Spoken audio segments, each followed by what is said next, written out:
bir haftagacha pardani yirtilgan bo'lsa, yaxshi tajribali doktor uni ko'rib yetib beradi.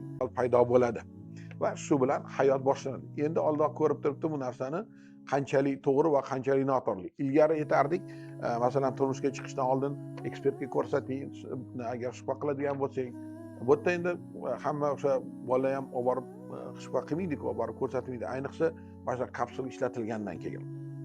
Endi-da menga shunaqa bir holatlar ham kelib qoladi, uni to'g'risida ham baribir xabar berish kerak. Misol uchun qiz bolada qanaqadir shunaqa tibbiy bir ko'rsatma bo'ldiki, doktor o'sha nimaga qiz bolaga yordam berish uchun o'sha qizli pardani masalan o'sha qanaqadir ziyoni teggan, boshqa qilgan yoki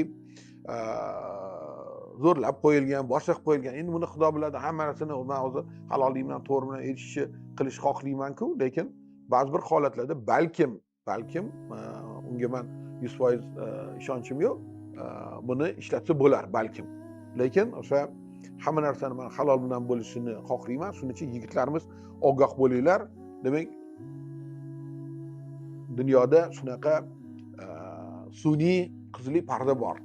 Demak, bizning qonunlarimizdan agar doktorlarga biza tikishi, agarda shu taxlab qo'yib, ularni juda katta jazo ostida to'g'rilab qo'yganimizda ham uni darajada tikkanini ekspert ko'rib yetib bera oladigan bo'lsa, bu agarda artificial o'sha human kid ishlatadigan bo'lsangiz, o'sha virgin care ishlatiladigan bo'lsa, yigit kishi hech narsani sezmasligi mumkin.